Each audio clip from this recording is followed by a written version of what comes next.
Juste avant de lancer un nouvel épisode, je t'invite à aller faire un tour sur vestiaire.org/livre. La grande question à laquelle on essaie de répondre sur ce podcast, c'est comment construire une carrière de sportif de haut niveau.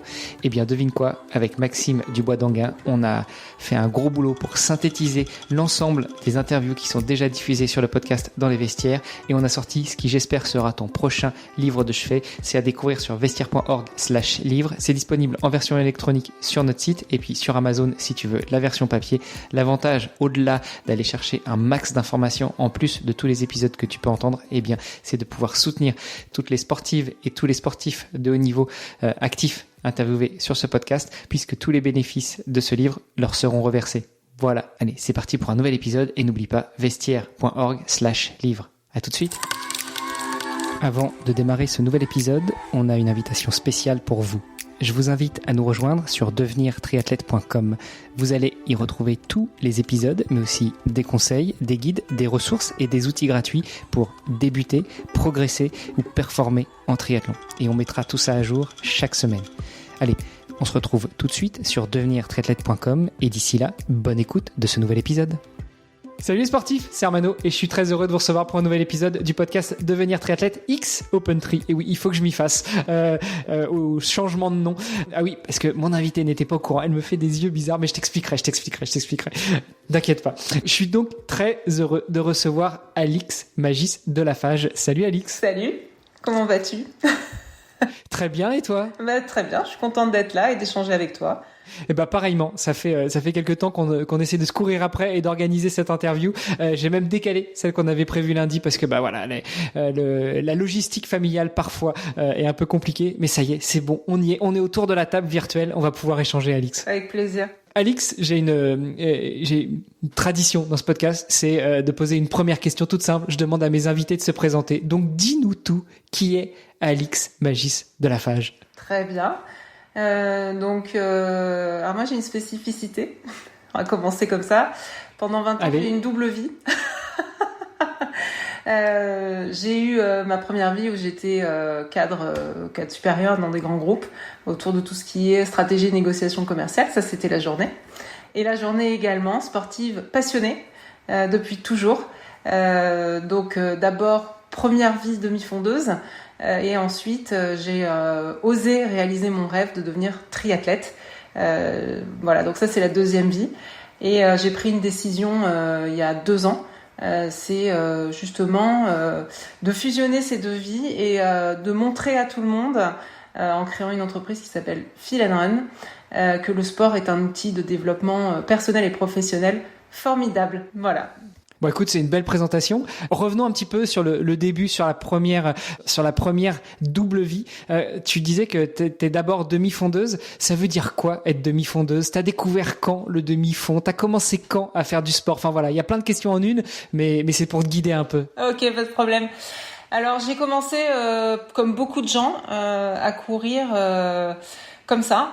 C'est mon grand frère qui court parce qu'il est pilote de chasse. Enfin, il était, parce que il est un peu plus âgé, il est pilote d'essai maintenant. Et donc lui, forcément, la course à pied, ça faisait partie intégrante de sa vie pour maintenir sa condition physique, rentrer dans les avions aussi. Et donc j'ai commencé à courir avec lui en me disant que c'était la chose la plus horrible qui existait. Je trouvais ça rébarbatif. Et en fait, au fur et à mesure, il s'est passé des choses, des mécanismes qui se sont déclenchés. Au-delà du flow, quand on court et on est en concentration absolue, je me suis rendu compte que c'était un outil de découverte de soi.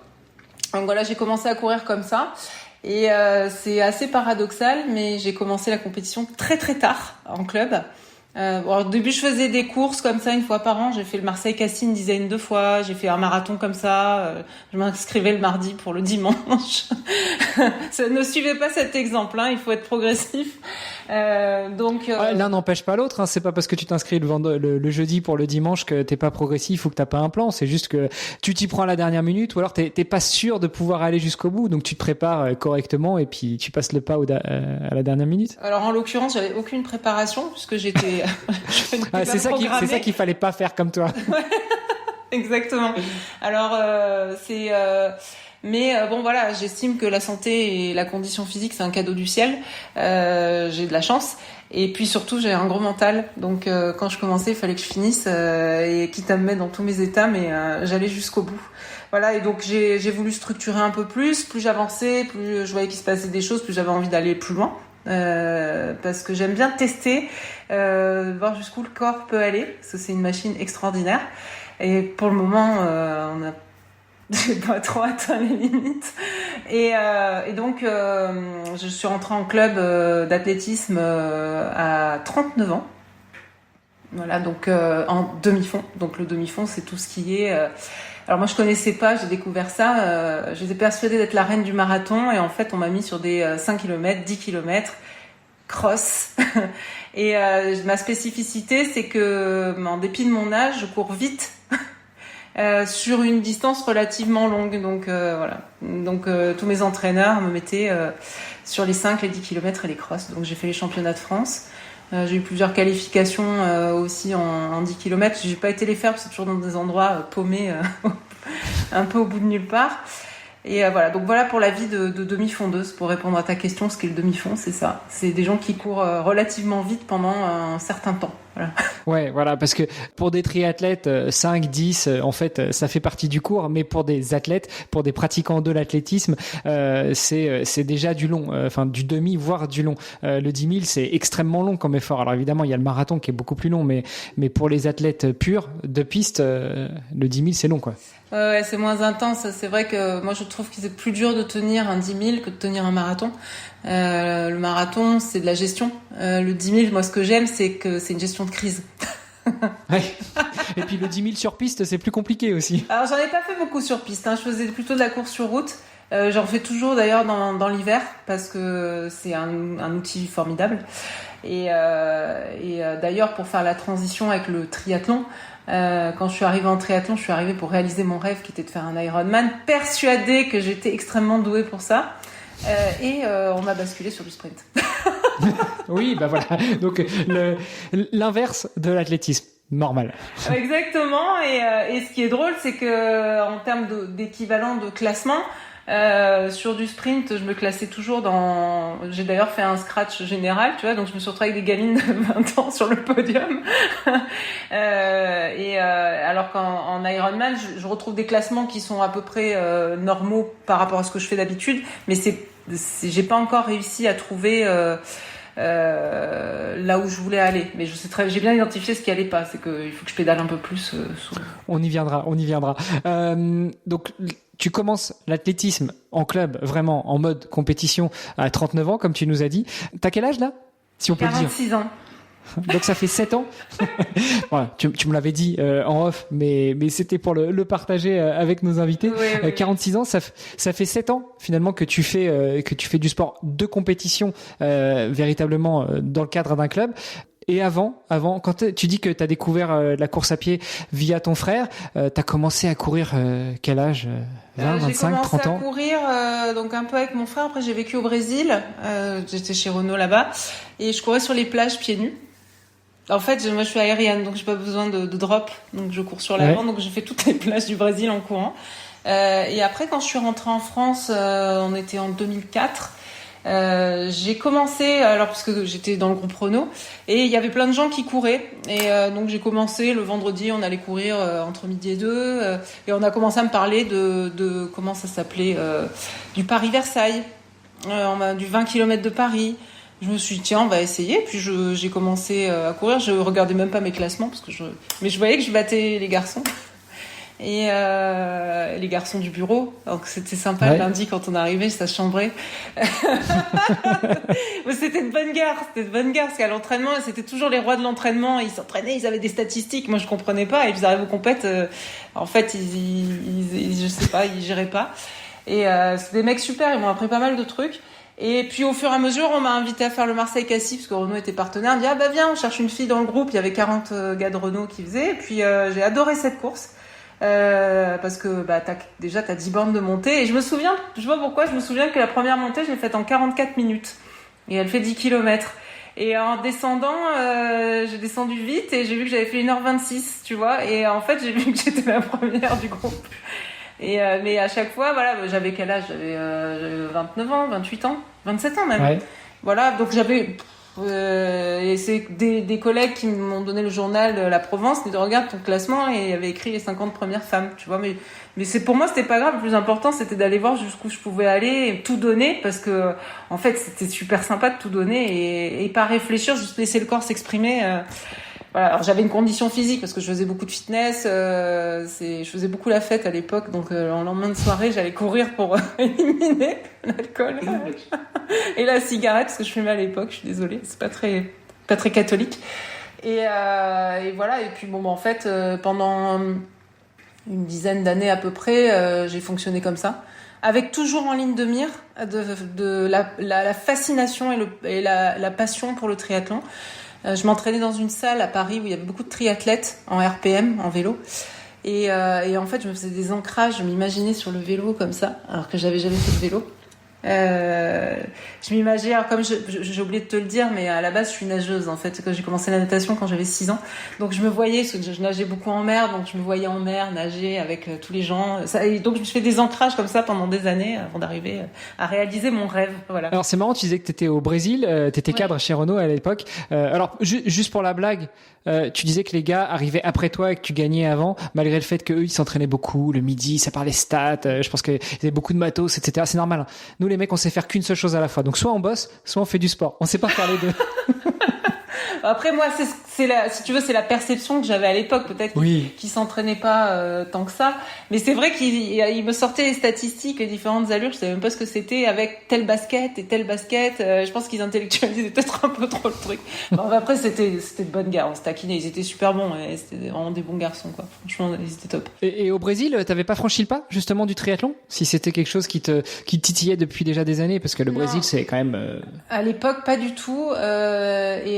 La période Brésil est antérieure au moment où j'ai découvert le triathlon, qui était dans la salle à Paris quand je suis rentrée du Brésil. Non, au Brésil, je courais comme ça, pareil sur ce que je te disais sur les plages. J'allais à la salle de fitness, tu vois, je nageais, mais je crois que je savais même pas ce qu'était le triathlon à l'époque. Donc, mais j'avais 25 ans, hein. J'étais un bébé encore. Donc je faisais la fête, je faisais de la capoeira. Ouais, alors je vais te dire, on a presque le même âge, à 2 ans près, et moi j'ai découvert le triathlon, j'avais 16 ans. Donc c'est pas une excuse de dire que tu connaissais pas encore parce que ça n'existait pas. Si ça existe, non, c'était moins mainstream. C'était pas pour moi, pardon, je me suis mal exprimée. Non, j'entends bien. Non, je connaissais pas. C'est en fait toute ma vie, j'ai beaucoup de gens qui me disaient mais tu devrais faire du triathlon, parce que tu nages, tu cours, t'es forte en RPM. Alors le vélo il avance pas, hein, donc c'est facile de dire qu'on est fort en RPM. Mais et puis il y avait cette ambiance avec ces triathlètes qui venaient s'entraîner dans ma salle et qui m'a vraiment donné envie. Enfin, j'ai adoré le mindset en fait et ce que ça représentait, parce que c'est un sport intelligent, c'est un sport tactique, c'est un sport où il faut s'adapter. Et tout est important, il faut être efficient. Moi, c'est ça que j'adore, c'est de voir comment on peut optimiser le corps dans chaque discipline. Faut arriver jusqu'au bout. C'est la stratégie, le triathlon, la stratégie, savoir gérer la gestion de l'effort et pas tout donner de A à Z et puis te retrouver sans jus en plein milieu. Cramper sur la course à pied. Non. Par contre, en sprint, tu peux. Moi, c'est ce que j'aime dans le sprint, mais c'est trop dangereux. Moi, j'ai trouvé. Enfin, tu vois, dans le circuit fédéral. Quand t'es dans le paquet de vélo, que tout le monde s'énerve, moi j'avais quand même peur, mais j'adorais ça parce que c'est la guerre, quoi. Ouais, c'est la guerre avant toi, c'est-à-dire que t'as ton cerveau qui dit mais qu'est-ce que tu fais là, tu pars en sprint, en natation, tu respires même pas pour sortir du paquet et là boum, tu dois apprendre à poser ton souffle, tu dois bien appuyer sur les bras comme il faut, apprendre à sortir, gérer les transitions, c'est super sympa, tu donnes tout. Alors qu'un Ironman, faut calculer, quoi, tu vois.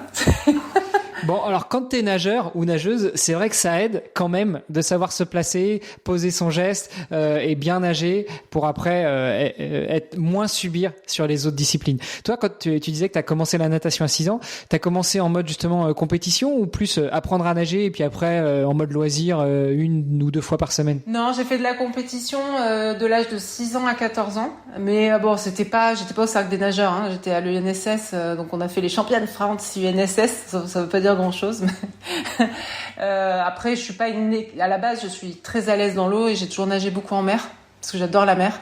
Donc je partais nager des heures, mes parents ils me cherchaient, ils savaient pas où j'étais. Bon, t'habites à côté de la mer aussi, ça aide, hein, parce que pour un Parisien, aller nager au bord de la mer, c'est autre chose. Complètement. Et après j'ai arrêté parce que je voulais perdre mon physique de nageuse. C'est pour ça aussi que je me suis mise à courir. C'est quoi un physique de nageuse? Quelqu'un avec les épaules très carrées? Voilà, exactement. C'est la perception que j'en avais. Oui, je mesure 1m78, donc tu vois, là ça se voit pas parce que je suis assise. Et donc voilà, ça me complexait, j'aimais pas ça, tout le monde m'appelait leur Manodou, donc ça me vexait.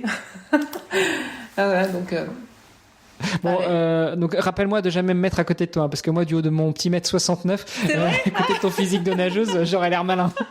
Non, mais j'ai pas, en fait, en plus, non, mais c'est des choses d'ado, en plus. Je voulais après avec les études et tout, j'ai pas continué. Et à 14 ans, du coup, tu fais quoi d'un point de vue sportif? Tu t'arrêtes, tu fais plus rien, tu t'entretiens un petit peu, tu fais quoi? Qu'est-ce que je faisais à 14 ans? Non, je fais plus de sport. À l'internat, je me souviens quand j'étais au lycée, je courais autour d'un palmier, mais j'avais horreur de ça, tu vois. C'était pour me déculpabiliser comme tous les adolescents. Non, j'ai arrêté le sport, même en prépa. L'erreur que j'ai faite, c'est que j'en ai pas fait quand j'étais en prépa HEC. Donc du coup, nerveusement, c'était un peu compliqué. Et j'ai repris à l'EDEC en école. Ok. Voilà, j'ai repris le fitness, je faisais du fitness. Et puis après, quand je suis partie en Espagne, j'ai recommencé à courir. Brésil, j'ai recommencé à courir. Voilà, comme ça, avec mon frère aussi en dilettante quand on se voyait.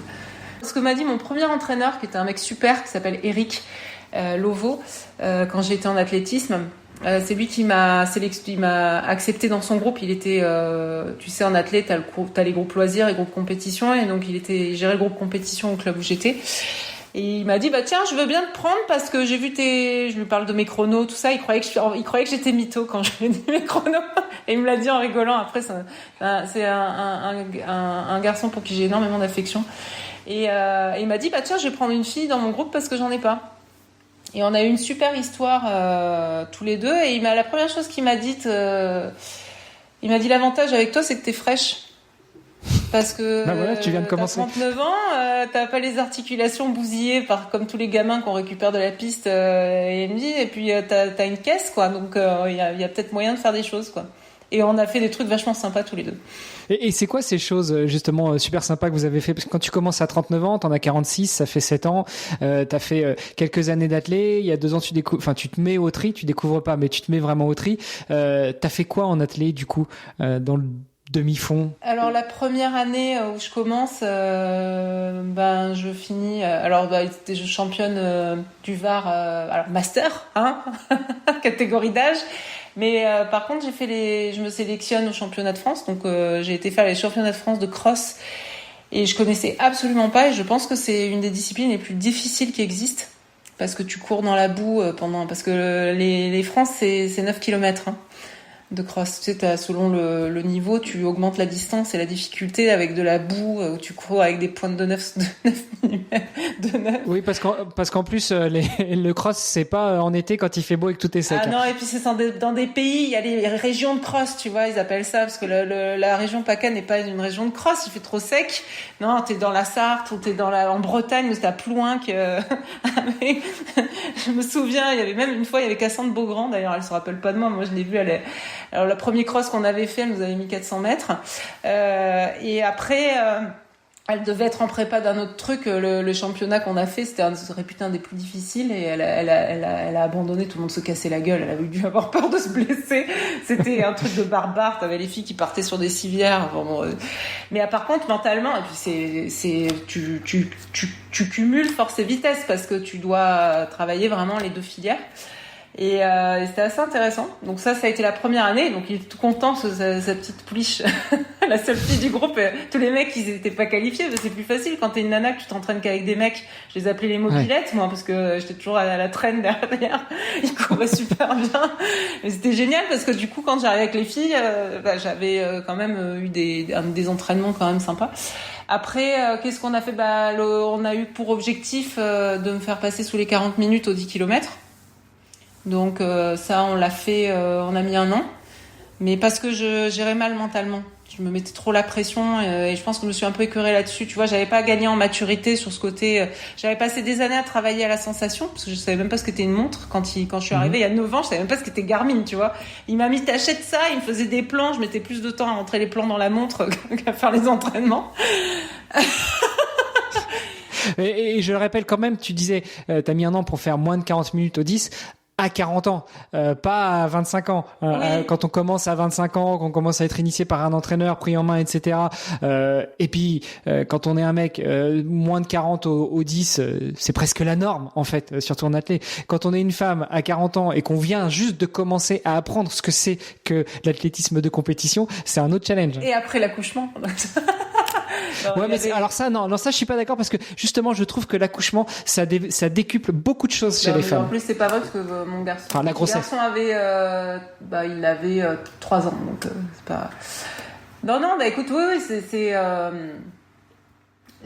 après, j'avais la motivation. Je pense qu'effectivement, peut-être des prédispositions, mais c'est génétique. Moi, j'ai mes neveux, mon frère court, mais mes neveux. Ils habitent aux States, ils sont tous demi-fondeurs, ils font de la piste toute la journée, ça galope, c'est à moins de 3 km. Bon. Maintenant, ils me ridiculisent, mais c'est pas grave, on leur a donné la fibre. Peut-être qu'ils deviendront triathlètes, j'espère. Ils aiment pas nager, donc on verra. Mais voilà, donc ça a été assez rapide, mais parce que j'ai été bien accompagnée. Il y avait cette complicité. J'avais un groupe solide avec des garçons sympas. Au début, ils se sont dit c'est qui là, casse-pied qui arrive. Puis en fait, on rigolait bien, c'était vachement sympa. Et un bon entraîneur qui a un passionné et qui il me servait même de lièvre sur les courses. Il était top. Donc voilà, on a fait ça. Qualif France à plusieurs reprises, sous les 40 en un an. Et puis quand il y a eu le Covid, je vais passer sous les 39. Et puis la course le jour J a été annulée, donc j'ai pas pu tester. Ok. Et du coup, comment tu passes après de l'athlé au triathlon ? À quel moment tu te dis, ok, là c'est bon, je suis mûre, je suis prête, je peux y aller ? Alors il y a plusieurs facteurs. Bon, déjà j'avais quand même un métier assez prenant, plus la vie de famille. Donc c'est vrai que le volume, notamment le vélo exigé par le triathlon, était quand même un peu bloquant. Et bien le déclencheur, ça a été le Covid. Donc le Covid, où on s'est tous recentrés sur nous-mêmes, où il y en a qui ont pété des câbles ou qui ont fait des grands changements de vie. Moi, je fais partie de ce troupeau-là. Je me suis rendu compte qu'en fait, j'osais pas faire ce que je souhaitais faire. J'avais le projet dont je te parlais en introduction en tête depuis une dizaine d'années. Parce que je m'étais rendu compte qu'il n'y avait pas de sport loisir pour apprendre aux gens à courir en s'amusant. Donc je me suis dit, tiens, ça faisait 10 ans que je me disais, mais pourquoi, tu vois. Donc je suis allée aussi en athlétisme pour ça, pour voir pourquoi la Fédé propose quand même un encadrement sympa et personne vient. Donc j'ai compris, puisqu'en fait on travaille beaucoup sur la technique et les gens sont peut-être pas forcément en recherche de ça. Et puis je me dis, je prépare le changement. C'est aussi bien d'être en crise, mais bon, je claque pas la porte du jour au lendemain de 20 ans de carrière. Et dans mon plan, parce que j'ai fait un business plan de ma propre vie. Déjà, j'ai mis du socle pour savoir si je pouvais tenir un certain temps, parce que tu sais que quand on est entrepreneur, on gagne pas sa vie au début. Ensuite, mentalement, je me suis dit, est-ce que tu vas avoir lo digo en espagnol, las cojones pour aller jusqu'au bout. Il faut pas être prêt. J'ai mis tout autour de moi une stratégie et il m'a fallu un point de départ pour lancer le truc. Et je me suis dit, ok, si tu changes de vie, c'est ce que je te disais aussi tout à l'heure, commence par oser faire tout ce dont tu as toujours rêvé et que tu n'as jamais osé faire. Et donc la première chose qui est venue en tête, et c'est mon grand frère encore une fois qui me dit, et tiens, si tu faisais un Ironman. Et là, j'ai dit, ok, batte cinque, on y va. Et donc, je me suis mis dans le projet de faire du triathlon pour faire un Ironman. Donc, comme quand tu as un objectif, tu mets en place ton plan, ta stratégie, tu construis les étapes, et puis après, tu les vis les unes après les autres. Donc, c'est ce que j'ai fait. Donc, j'ai trouvé un club à Draguignan, là où je suis. Donc, j'ai appelé d'abord mon entraîneur d'athlétisme. Je lui ai expliqué. Je lui ai dit que ça n'avait rien à voir avec lui et que je le remerciais de tout ce qu'il avait fait, parce que c'est c'est la moindre des choses, tu vois, il est quand même investi, hein, donc et que je choisissais de vivre mon rêve. Et il m'a dit, de toute façon, je savais qu'un jour tu partirais en triathlon. D'ailleurs, il m'engueulait parce que j'allais nager en cachette, tu vois, j'allais faire du RPM en cachette alors qu'il voulait que je fasse que courir. Et en fait, non, pour moi, il faut tester plusieurs trucs. Le corps, il a besoin aussi, tu vois, c'est comme quand tu travailles toujours dans l'axe, il y a des moments, il faut sortir de l'axe, travailler en ouverture, etc., etc. Donc voilà. Et donc voilà, ça a été le point de départ de ma nouvelle vie. Oser faire mon rêve. Et comment tu passes de tes premiers pas dans le triathlon à l'Ironman? Parce que tu nous disais qu'au début, on t'a placé, on t'a proposé, suggéré, on t'a mise sur du sprint. Comment tu montes de plus en plus vers le long, vers l'Ironman? Alors en fait, ça s'est pas fait exactement comme ça. Je suis arrivée en disant, j'ai vu donc dans le club avec l'entraîneur qui venait du sprint et qui disait que l'Ironman c'était facile et que c'était nul. Tu vois, donc catégorique. Okay. Hein. Alors c'était peut-être sa stratégie parce qu'il voulait monter une équipe féminine de Détroit, machin. Mais je suis très obstinée. Donc je lui dis, moi je viens ici pour faire un Ironman. Je viens ici pour faire un Ironman. Et donc il a bien compris qu'il fallait que je fasse un Ironman et que c'était ce qui allait m'animer dans tout ce que j'allais faire. Donc en fait, on a logiquement dit, on commence par je vais pas commencer par un sprint, on commence par un M. C'était les Trick Games de Mandelieu à l'époque. Et là, je vois que déjà, je remonte tout le monde en course à pied en disant salut, comment ça va, salut. J'ai fait un petit donc après être sortie première de l'eau. Non, parce que y a quand même des bons nageurs sur du M. Je me rappelle même plus de mes classements. J'ai pas été trop dégueu en vélo parce que j'avais très très peur. J'avais jamais été clipsée de ma vie, donc t'imagines. Attends, je sais plus si c'est le M de Saint-Raphaël ou le M de Mandelieu que j'ai fait. Je me rappelle plus. Je sais que j'ai fait quasiment les deux en même temps et au M de Saint-Raphaël, je fais podium master. Je me dis tiens, je retrouve un peu mes trucs. En fait, c'est pas mal comme entrée en matière. Ouais, puis c'était, tu vois, j'avais mis un post dessus. Et je me dis c'est quand même sympa parce que je me retrouve à faire ça et je suis pas délirante dans mes classements par rapport à ce que je faisais en course à pied, tu vois, un peu moins bien bien sûr, mais bon, il y avait le vélo au milieu, tu vois. Et donc le M, et puis toujours l'objectif de faire un Ironman. Et puis donc mon entraîneur me dit, mais de toute façon, alors moi souvent on m'a dit pour courir vite, il faut courir lentement. Et lui il m'a dit, il va falloir aussi faire du sprint parce que ça va les bons sprinteurs sont aussi bons en Ironman. Bon, ça c'est ce qu'il disait. Et donc on a monté une équipe féminine. Donc j'ai fait beaucoup de sprint. J'ai fait mon premier L. Je suis rentrée en triathlon en juillet 2022 et j'ai fait mon premier L à Cannes en mai 2023 et là ça a été le mass start de ma vie. Ça a été... j'ai cru que j'allais mourir, pourtant je suis à l'aise dans l'eau, hein. Là il y avait une très forte densité, je crois qu'il y avait je veux pas dire de bêtises mais je crois 1500 athlètes en tout. Ça a été une castagne, j'ai appelé au secours. J'ai commencé les 15 premières bornes de vélo avec la même fleur comme ça, parce que j'avais pris un coup. Un gars indélicat qui m'a mis une grosse patate alors que j'allais avoir un bonnet rose pour montrer que j'étais une fille. Voilà, donc j'arrive heureusement au premier tour un peu à quitter la densité, mais ça a été l'horreur. Cette première course, j'arrive sur le vélo, j'ai eu des problèmes, de santé. Là, je me dis c'est pas possible, j'en ai rêvé. Là, qu'est-ce qui m'arrive? Et puis en fait, il s'est passé un truc dans ma tête. J'ai dit voilà, maintenant t'es actrice de ta course. Ok, t'as que des emmerdes depuis le début. Reprends les choses en main. Donc je suis remontée à vélo, j'ai fait ce que j'avais à faire et du coup j'ai fait une très belle course à pied. Tout le monde... Alors dans l'équipe il m'appelait le lévrier. Oh ça y est, regardez, il y a le lévrier qui est là en train de remonter tout le monde. Je devais être à 4-10 du kilomètre, j'étais hyper énervée. Et bon, je sais plus mes classements, c'était pas magnifique puisque en fait dès que tu rallonges la distance, si t'es pas un costaud à vélo, tu distingues moins. Donc ouais. Et puis après voilà, donc L de Cannes et puis Ironman de Nice en juin 2023, premier Ironman que j'ai fait en 12 heures à peu près. Et alors je crois, je l'ai appris cette année et je n'avais pas été regardée, mais je crois que j'ai été qualifiée à Hawaï. Je ne savais pas. Mais pour moi, de toute façon, la qualif à Hawaï, c'est podium. c'est pas slot parce qu'il y en a qui, tu vois, voilà, c'est podium. Pour moi, c'est ça la qualif. Et après, j'ai fait le half de Barcelone. Là, j'ai fini 4e et je me suis qualifiée aux mondiaux. Parce que sur du half, comme ça galope un peu plus vite. Sur la natation, je sors souvent en tête, effectivement. Cette année, l'Ironman de Nice, je suis sortie première master de l'eau. Voilà, donc après sur l'Ironman, ce qui est dur, je trouve, c'est tu testes jamais ton corps aussi loin pendant les entraînements.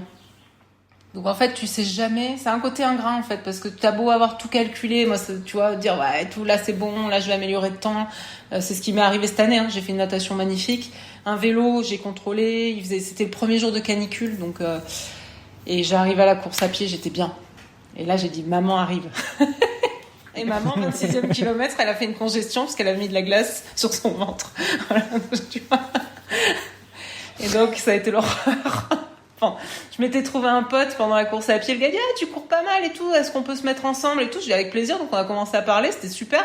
J'ai dit on va faire tout le marathon comme ça. Tu vois, c'est sympa d'avoir des gens comme ça sur lesquels t'appuies. Tu vis toujours des tranches de vie dans tes courses. De toute façon, c'est assez sympa. Ouais.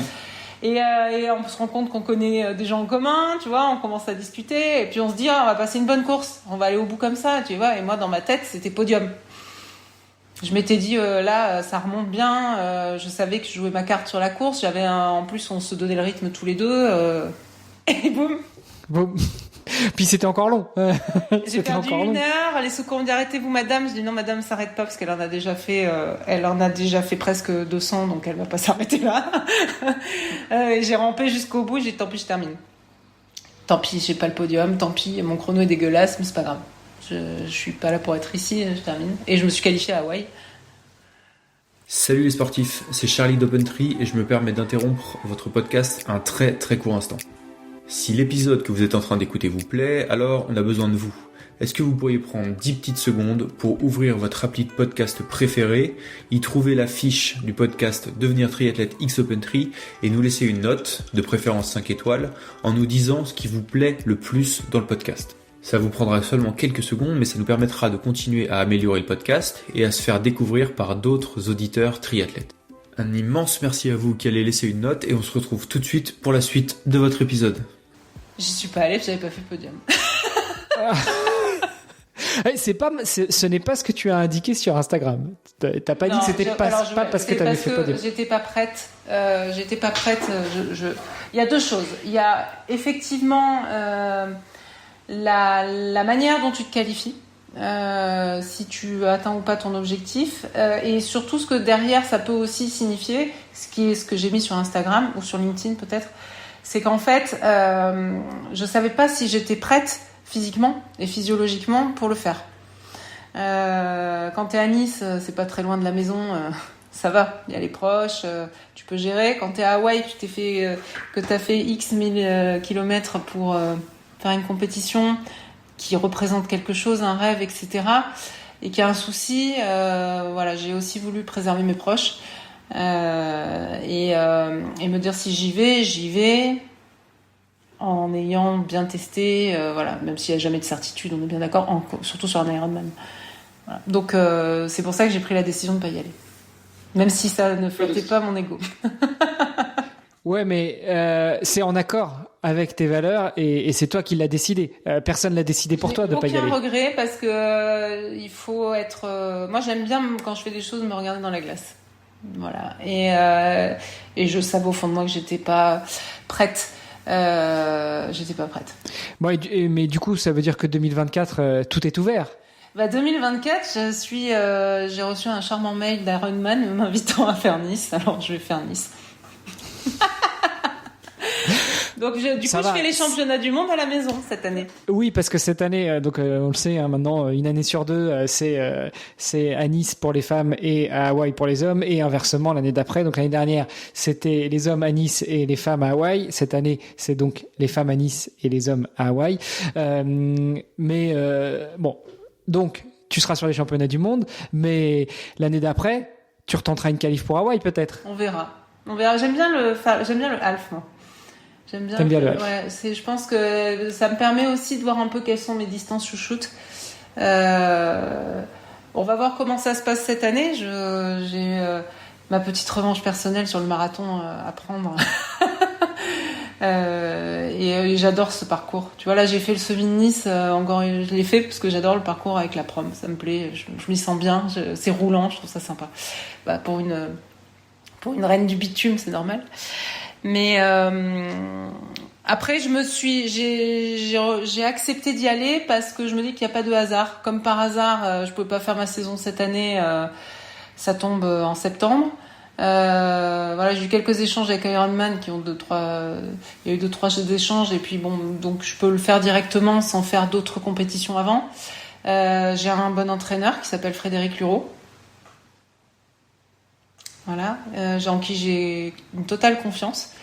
Parce que en fait je suis au club de Draguignan, donc j'ai une super équipe à Draguignan, des collègues super, il y a une belle énergie, mais en fait j'étais partie, mon ancien entraîneur, on était en désaccord, donc il a quitté le club, et entre temps moi j'avais été en stage avec Frédéric et j'ai trouvé qu'il était vraiment pertinent dans ce qu'il faisait, et du coup quand j'ai changé d'entraîneur je l'ai sollicité. Et il a quand même réussi à me faire 1h27 au semi-marathon en faisant en même temps une formation de coach, une entreprise, et il l'a prédit à l'allure et à la fréquence cardiaque près, la veille. Il m'a dit tu feras 155 pulses, 4,10 au kilomètre, j'ai fait 4,09 et 159 pulses. C'est quand même joli, hein. Tu vois, c'est beau. Et il est quand même précis, le garçon. Et je suis allée chercher aussi pour le vélo. Bon, il s'arrache un peu les cheveux avec moi, mais il est patient. Pourquoi il s'arrache les cheveux? Parce que c'est compliqué de te suivre sur le vélo?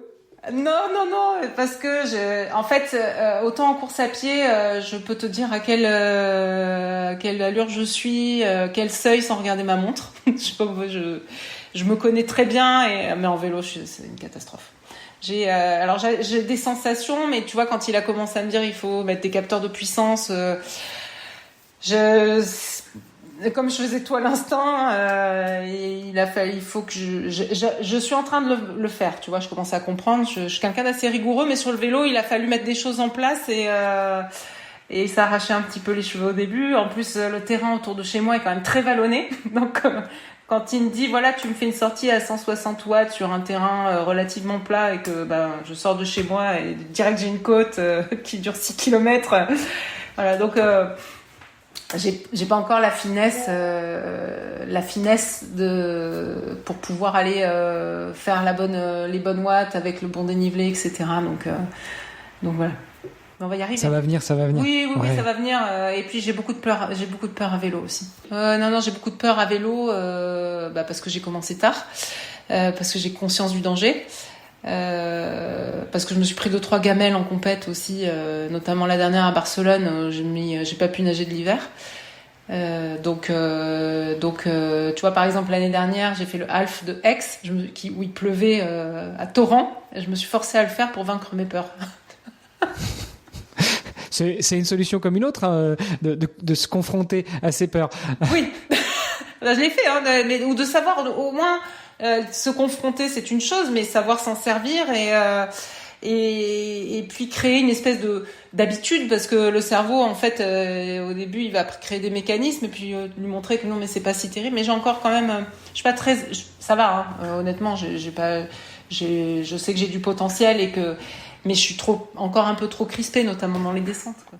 Après, c'est vrai que c'est une bonne stratégie d'aller tester des choses sur une compétition, parce que finalement, c'est là où tu seras le mieux prise en charge. Il y a des spectateurs, en général, à peu près partout. Il y a les secours qui tournent. Si tu vas te tester sur un entraînement, tu sors pour faire une sortie de 100 bornes de vélo, et puis à 72, tu tombes et t'es consciente, mais tu peux plus bouger, t'as une jambe pétée dans le fossé. D'ici à ce que quelqu'un vienne te chercher, si entre-temps t'as fait tomber ton téléphone ou autre, bon courage, quoi. Donc finalement, c'est peut-être une bonne stratégie de se confronter à ses peurs et de tester en compétition. Ouais, j'ai même été parce que Fred voulait absolument que je fasse du vélo de chrono. Et il y avait un vélo magnifique que j'admirais à chaque fois chez mes dealers de vélo qui s'appelle Flashback à Draguignan, qui sont top, qui m'accompagnent depuis le début. Et ils avaient ce vélo là qui était un speed concept à patins. Tu vois. Et en fait, je suis allée me l'acheter en disant, mais si tu fais du vélo, il faut que, en chrono, il faut que ce soit du vélo comme une dure, à l'ancienne, avec des freins à patins et tout. Donc, j'ai acheté ce vélo. Je te dis pas les caps que j'ai dû passer pour m'en servir. Parce que tu passes les vitesses sur les prolongateurs. Ouais. Et les freins, ils sont sur le côté. Et c'est des freins à patins. Donc, quand il pleut, autant te dire que tu le sors pas. Ah bah c'est sûr que c'est pas la même chose que sur des freins à disque. Exactement. Donc tu vois, j'aime bien aller me faire des trucs comme ça. Bon alors par contre après j'ai perdu la confiance parce que j'ai chuté avec à Barcelone, il a déraillé. Bon, je pensais il est trop subtil pour moi ce vélo, mais là tu vois je suis en train de le regarder, il est beau. Hein. Il est beau, mais ça m'a fait énormément progresser. Tu vois, il faut juste franchir des barrières et puis y aller par étapes et accepter que ça va pas aussi vite que le reste, quoi. Voilà.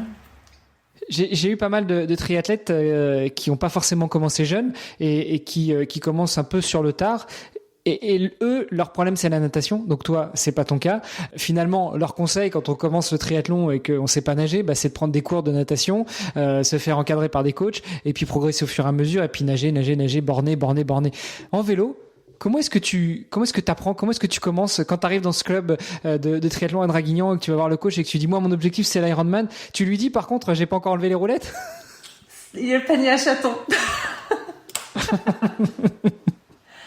Bon, disons que la première fois qu'il m'a vu, il m'a demandé si j'allais livrer le courrier, quoi, tu vois. Alors, l'avantage d'être en club, et surtout à l'époque, on avait une véritable meute, c'est-à-dire qu'on était très soudés, les garçons comme les filles, on avait un groupe génial, donc énormément de solidarité. Donc par exemple, Lévrier, il aidait en course à pied. Il y avait la Ponette qui était une ancienne championne d'équitation qui nous aidait en vélo parce qu'elle était hyper à l'aise sur le vélo parce que quand on fait elle était jockey, donc tu vois la vitesse et la posture. On avait. Ouais, puis la différence c'est qu'en vélo ça saute pas, donc en plus c'est plus facile. Pour elle c'est vacances. Ouais, mais elle sautait par-dessus le vélo parfois parce qu'elle s'ennuyait. Non, mais donc il y avait quand même des cyclistes aguerris. Voilà, je pense à des gens comme Robin, Philippe, etc. Donc en fait tout le monde s'aidait. Et après, on avait par exemple une autre fille qui était très forte, qui a fait de la D1, donc en natation, elle était hyper à l'aise. Donc elle nous aidait en natation. Voilà, donc chacun accompagnait, utilisait sa force et la mettait au service de l'autre pour que l'équipe avance. Et ça, c'est chouette. Je me souviens on s'était filmé quand il fallait apprendre à descendre du vélo en roulant pour le sprint. Donc on faisait des tours sur le parking de la piscine, on faisait nager avec le vélo, tout le monde m'applaudissait, je tombais 2-3 fois, après je bloquais, donc ils essayaient de m'expliquer que le vélo n'était pas méchant, pas me mordre. Puis après tu finissais dans le mur parce que tu savais plus ce qu'il fallait faire, freiner, descendre, sauter, arrêter, boum. Tu y es presque, sauf comme on était sur un parking, c'était dans les bagnoles. Ouais. Donc tu vois, c'est cette solidarité aussi. C'est pour ça aussi que je voulais être en club et je suis très bien tombée à l'époque avec ce groupe. Et ils m'ont énormément appris et aidé. Seule, j'aurais fait, je partais toute seule. Donc déjà, je faisais des signes de croix avant de partir. J'en fais encore. Et je partais pour clipser, déclipser parce que je savais pas faire. Donc pendant que la descente, je clipsais, je déclipsais. Et puis en fait, répéter. Jusqu'à ce que la routine s'installe et que le cerveau soit rassuré. Tu vois, c'était jouer la répétition et s'appuyer sur les autres et borner. C'est comme la natation, il faut rouler. Ouais, c'est ça. Bon, du coup, maintenant, tu montes et tu descends du vélo sans mettre les chaussures avant. Tu mets les chaussures sur le vélo. J'ai voulu faire des effets de style sur du long. Oui. Bon, ça m'est arrivé. J'ai failli me faire recaler par l'arbitre une fois en compète parce que j'ai franchi la ligne parce que j'arrivais pas à descendre. Ouais, mais tu lui dis que c'est ta première course et puis ça passe. Oui, parce que de toute façon, ils ont tellement vu mes collègues rigoler que les arbitres ont compris que j'avais pas un don spécifique. Non, après, ce qu'il y a, c'est que j'ai la caisse et j'ai les jambes, tu vois. J'ai une VO à 58. Donc, il faut juste mettre à contribution tout le corps en ayant un peu débloqué la tête. Donc, tu vois, par exemple, je me force souvent... alors, j'ai pas besoin de me forcer à faire de la montée parce que ça, j'aime bien, tu vois. Mais je me force à faire de la descente. je me force, j'essaye de lâcher aussi. Ça y est, j'arrive à lâcher les deux, une main après l'autre, tu vois. Mais bon, c'est pas encore. Ça va venir. J'ai que 2 ans et demi d'ancienneté. Bon, puis en parallèle de te mettre au triathlon, t'as aussi lancé une boîte, donc tu fais tout en même temps, comme ça t'es sûr de tout réussir. Tu nous en parles rapidement parce que il y a quand même quelque chose à voir avec le sport pour ta boîte. Oui, tout à fait. Effectivement, ça a à voir avec le sport. Mon entreprise, elle s'appelle Feel & Run. En fait, tout est lié. Quand on parlait du changement de vie et que j'ai pris la décision de créer cette boîte, qui était un projet que j'avais en tête depuis 10 ans, en fait, au début, je me suis utilisée comme mon propre laboratoire. Je pouvais pas payer quelqu'un à faire toutes les conneries que j'ai faites pour pouvoir monter la méthode Feel & Run. Donc l'objectif, si tu veux, de cette double vie que je te présentais en introduction, je me suis rendu compte en fait qu'il y avait une forte congruence entre le sport et le milieu de l'entreprise. Alors il y a cette fascination des entreprises pour le haut niveau, on parle toujours dans les comités de direction, etc. C'est très bien, sauf que il faut pas que ça s'arrête là. C'est une bonne intuition, mais il y a vraiment des choses à faire. Ouais, puis moi, je fais une petite aparté en tant que recruteur indépendant. J'ai envie de dire, c'est bien que ça fasse le buzz dans les comités de direction des entreprises, mais embaucher aussi des sportives et des sportifs de haut niveau, qu'ils soient en activité ou retraités. Il y a plein de choses à gagner avec eux. Je suis complètement d'accord avec toi. Et avoir aussi des collaborateurs qui font du sport, il y a plein de choses à gagner avec eux et aussi pour eux. Ouais. Et en fait, si tu veux, l'objectif, c'était de dire, de ma vie précédente, je me suis rendu compte que les gens n'aimaient plus les marques, y compris les salariés. La marque employeur, les gens, il y a une espèce de défiance. Je l'ai même vu quand j'ai lancé la propre marque Feel & Run. Au début, je racontais mon histoire, les gens ils adoraient. Sur LinkedIn, ça likait et tout. Et puis un jour, j'ai dit tiens, je vais parler de Feel & Run. J'ai fait un flop total. Les gens, ils préfèrent les histoires de gens maintenant. C'est normal. On est dans l'ère de la marque personnelle. Et en fait, derrière la définition de la marque, il y a beaucoup de défiance. Qu'est-ce qu'on veut me vendre? On veut me manipuler, etc. C'est dommage parce que les entreprises, c'est quand même le lieu de l'intelligence sociale par excellence, où on peut faire des trucs super sympas comme quand on est en groupe. Et donc je me suis dit tiens, de cette double expérience, le sport apporte quand même, ou vient colmater un peu ce que l'entreprise ne fait plus avec la pyramide de Maslow, si tu veux qu'on fasse un truc un peu intello. Et le sport peut déjà permettre d'avoir des gens en bonne santé. Déjà, les gens en bonne santé, ils ont de bonnes interactions sociales. Le sport, ça permet aussi d'avoir confiance en soi et de se sentir en sécurité. Et puis surtout, selon la manière dont tu l'amènes, ça redonne du sens à pas mal de choses. Et je me suis dit, tiens, si on utilisait ça comme un outil, donc j'ai créé un produit. Ce produit, en fait, c'est comme le CrossFit est un produit, hein, c'est un mélange de base athlétique avec de la gymnastique et de la musculation, on va dire, ou du renfort. Moi, j'ai hybridé une base athlétique avec de la préparation physique spécifique et de la préparation mentale. En gros, j'apprends aux gens à courir. Et donc, c'est fou, hein. En ayant mis ce côté où c'est accessible vraiment aux non sportifs et aux sportifs, et j'ai voulu transmettre ce qu'on apprend alors dans le haut niveau, parce il y a beaucoup de méthodes de haut niveau que beaucoup d'athlètes s'appliquent, notamment dans le triathlon. C'est là où j'ai appris énormément. C'est qu'en fait, on s'appuie sur un groupe. Tu vois, on en parlait avec le vélo. On vibre tous autour d'objectifs collectifs, et puis surtout, on apprend la bonne mécanique de physique et mentale. Par exemple, pour bien courir, il faut savoir se servir, bien sûr. Alors les gens, ils pensent qu'il faut savoir se servir de ses jambes, il faut savoir se servir du centre du corps, il faut savoir relâcher ses épaules, il faut savoir se servir de ses pieds, avoir la mécanique pour être efficient, etc. Il faut être beau, quoi, tu vois. Non, on leur apprend à être beau. Donc en fait, tout ça, c'est des cours qui sont assez ludiques. Le cours signature est un cours de triathlète. On travaille en pré-fatigue musculaire avec adaptation dans la foulée sur plusieurs seuils ventilatoires, et on peut le faire en marchant aussi quand on peut pas faire d'impact.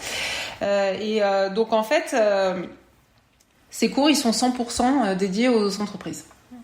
Donc en fait, moi j'initie le comité de direction souvent en expliquant qu'on invite le club Feel & Run dans l'entreprise, et que par le club, un club, ça permet aux gens d'avoir les moyens d'atteindre leurs objectifs, d'avoir des valeurs identifiées, et d'avoir une fierté d'appartenance. Donc, en parallèle, la méthode, elle est toute simple. C'est une forme de QVT, qualité de vie au travail, opérationnelle et intégrée.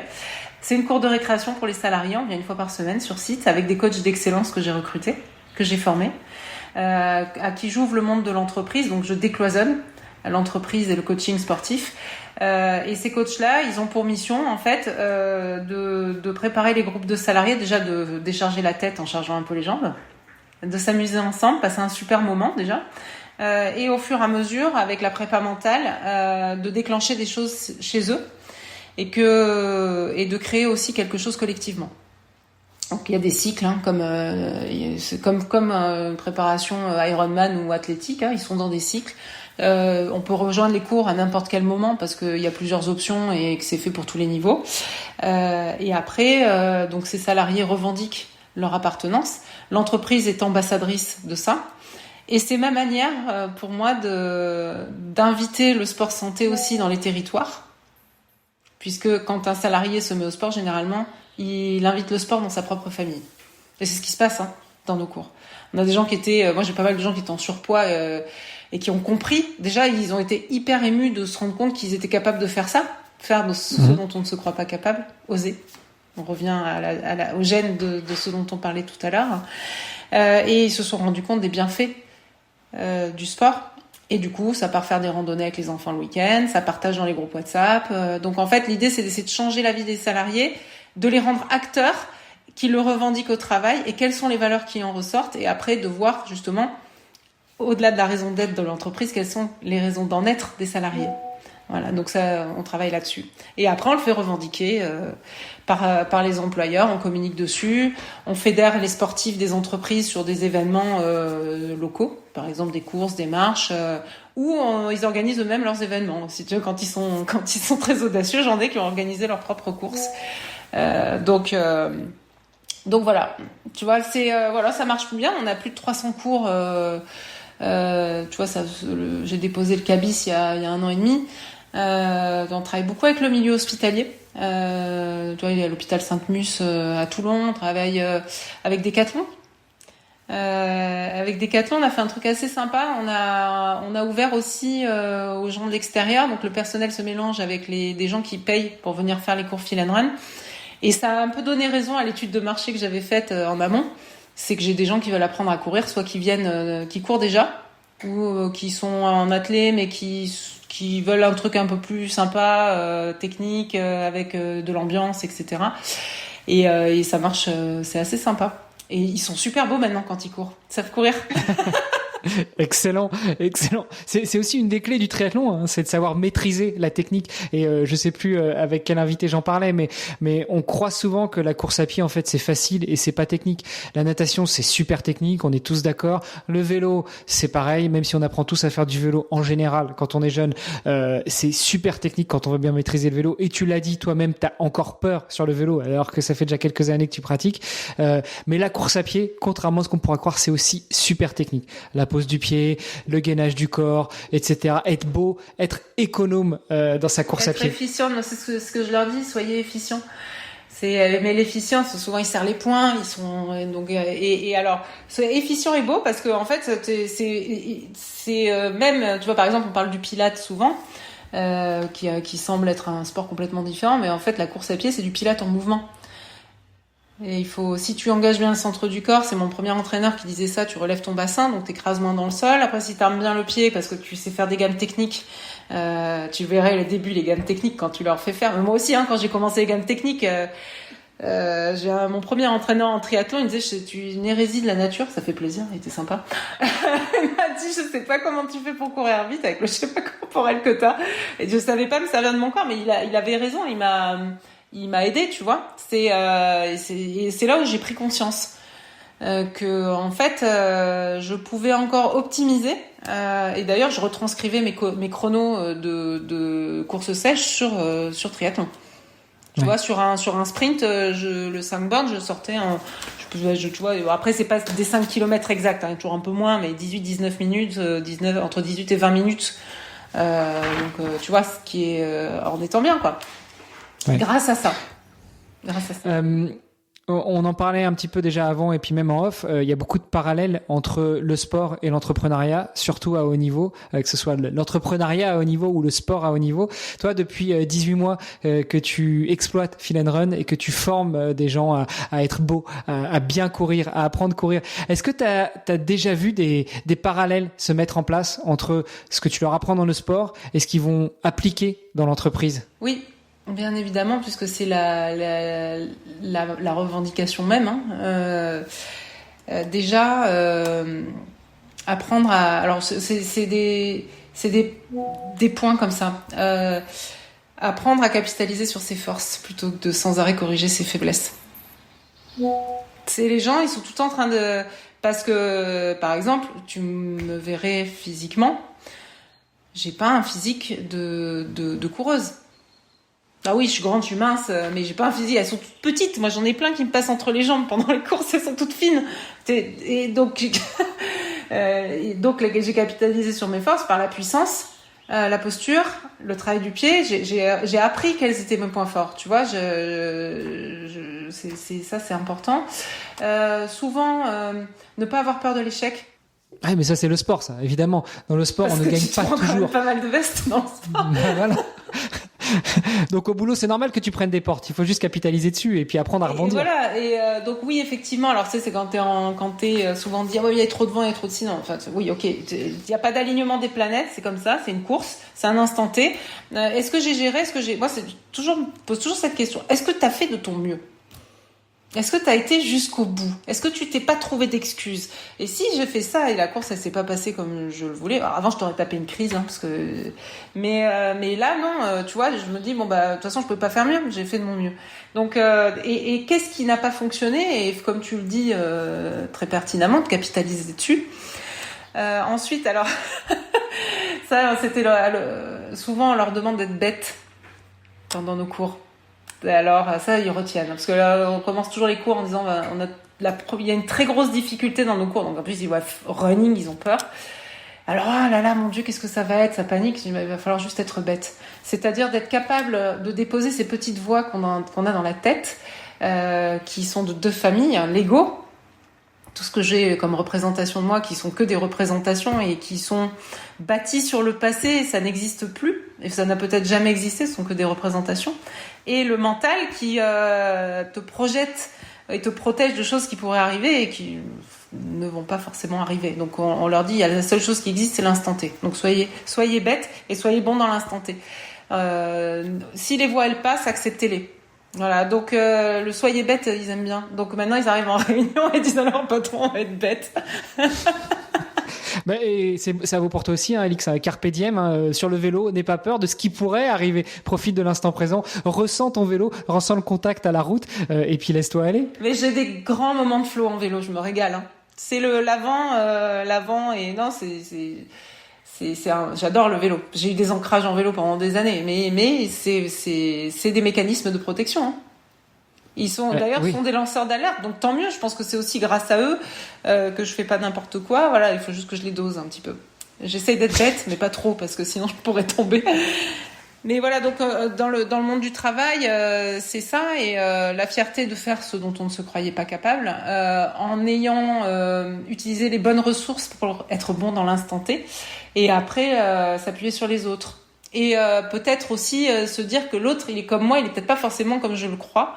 Et souvent, le fait de se retrouver au travail, mais avec un autre prisme, puisqu'on voit pas le lieu de travail comme le lieu de travail, puisqu'on y fait du sport, permet justement d'envisager son collègue aussi sous un autre angle. Et donc après, on fait toujours une ouverture sur le monde du travail sans être démago, mais en leur disant, regardez, par exemple, quand vous prenez la parole en public ou que vous allez à une réunion où vous avez peur de vous exprimer, soyez bêtes. Voilà. Alors voilà, et toute la discipline, je plaisante, mais il y a aussi derrière toute la discipline et la régularité, de bien prendre conscience que bien évidemment on n'a rien sans rien, qu'il faut savoir bien s'entourer et mettre en place aussi un plan pour arriver à ses objectifs. Et la discipline apporte la fierté quand il y a le résultat et on a été au bout de ce qu'on essayait de faire. Mais écoute, j'adhère à la méthode Feel & Run, ça marche. Merci. Tout à l'heure, tu as utilisé le terme signature pour Feel & Run. Moi aussi, j'ai une question signature dans ce podcast qui s'appelle tout simplement devenir triathlète. Donc toi qui es une presque ancienne néo-triathlète, Alix, comment devenir triathlète? C'est les signatures cette question. Comment devenir triathlète? La manière de devenir triathlète, je pense que c'est déjà la fierté de faire ce qu'on fait. Ça a l'avantage d'être un sport où il y a 3 sports, de savoir où est son sport fort, et de pas le minimiser, de bien sûr travailler pour être bon, correct dans les autres sports, je vais un peu reprendre en miroir ce que je te disais tout à l'heure, de pouvoir capitaliser sur ses forces d'améliorer ses faiblesses pour prendre un maximum de plaisir dans ce qu'on fait. Un triathlon, moi, c'est une course tactique. Moi, j'aime bien, je dis souvent à mes sportifs, saucissonner, c'est pas très joli, mais faut le découper. Il faut la découper et chaque tranche, il faut la savourer au maximum en ayant la meilleure mécanique physique et mentale. Moi, c'est un peu mon mantra et c'est ce que le triathlon... C'est comme ça que je suis devenue triathlète. Je l'avais en moi, mais je l'ai vraiment utilisé. Moi, c'est une de ma force mentale, c'est ça. Et c'est d'apprécier le beau geste à chaque fois de ce qu'on fait. De le vivre à 100% et de le partager avec les autres. Le triathlon, c'est un sport d'excellence pour moi, dans ce sens. Eh ben écoute, je note un sport de stratégie, un sport d'excellence, et puis savourer, capitaliser, ne pas avoir peur de ses faiblesses, les accepter, puis essayer de les améliorer. Il y a pas mal d'axes de travail. Je te remercie, Alix. C'est moi qui te remercie. Bon, c'est un sport de fou aussi, on est d'accord, mais... Ouais, mais qui apporte tellement de plaisir, en fait. Voilà. C'est une passion. Pour finir, Alix, où est-ce qu'on te suit, qu'on t'encourage, qu'on rejoint Feel & Run, si on est patron et qu'on veut que nos salariés découvrent la méthode et puis qu'ils adhèrent, ça se passe où? Alors, déjà, ça se passe donc vous avez le site www.feelandrun.com sur notre site internet. Venez voir nos réseaux sociaux, notamment Facebook, parce qu'on a beaucoup de salariés, donc ils sont quadras, donc ils sont plutôt sur Facebook. Et vous pourrez voir toutes les stories, parce qu'on filme nos sportifs pour qu'ils prennent conscience aussi des moments et de la mécanique. N'hésitez pas à venir sur mon profil LinkedIn aussi, personnel, parce que j'y partage beaucoup d'éléments de mon laboratoire, notamment auprès des chefs d'entreprise, où j'expérimente la méthode Feel & Run. Et puis si vous avez envie de venir me voir à Toulon le 10 mai prochain, c'est dans pas longtemps, c'est dans une semaine, portez la flamme. Ce sera avec grand plaisir. Bon, écoute, l'épisode sortira après, mais comme j'ai enregistré la vidéo, je vais essayer d'en faire quelque chose juste pour que les gens qui nous suivent viennent te voir. Oui, donc Mais c'est pas grave. C'est pas. On fera un petit reels ou un petit truc pour que les auditeurs du podcast sachent que le 10 mai à Toulon tu portes la flamme et qu'il faut venir te soutenir, t'encourager et mettre un petit mot sur la flamme. Non, ça c'est que les porteurs qui mettent des mots. On verra. Après, si tu veux que je t'envoie des liens, tu filmes. Voilà. Ouais, et vraiment la revendication aussi sur Feel & Run, c'est important. C'est que c'est un peu comme un club où on a besoin des autres pour faire bouger les Français, et pour faire bouger les Français par le travail, on a besoin d'être un maximum. Moi, j'ai besoin d'avoir un maximum de gens derrière moi, de partenaires clés et d'entreprises clés, pour revendiquer ça, parce que il y a que les acteurs économiques, à mon sens, qui feront bouger les choses significativement dans la santé. C'est un peu comme l'environnement. Et c'est pour ça que j'ai choisi ce créneau-là. Parce que je veux vraiment mettre le sport au milieu de la vie des Français, au cœur de la vie des Français, par ce biais-là. Voilà. Bon, écoute, on est super alignés. Je te remercie encore, Alix. Je te souhaite une bonne continuation. Merci, je vais être en retard à mon stage parce que je suis stagiaire dans une salle de CrossFit. Bon stage. Ciao. Merci. Et puis bon courage avec tes enfants. Merci. Bisous. C'était Devenir triathlète X OpenTri. Merci d'avoir écouté cet épisode jusqu'au bout. Nous, on a pris beaucoup de plaisir à l'enregistrer. Alors si ça vous a plu, vous pouvez nous suivre sur nos réseaux sociaux, Instagram, LinkedIn et Facebook. On se rejoint maintenant sur devenirtriathlète.com.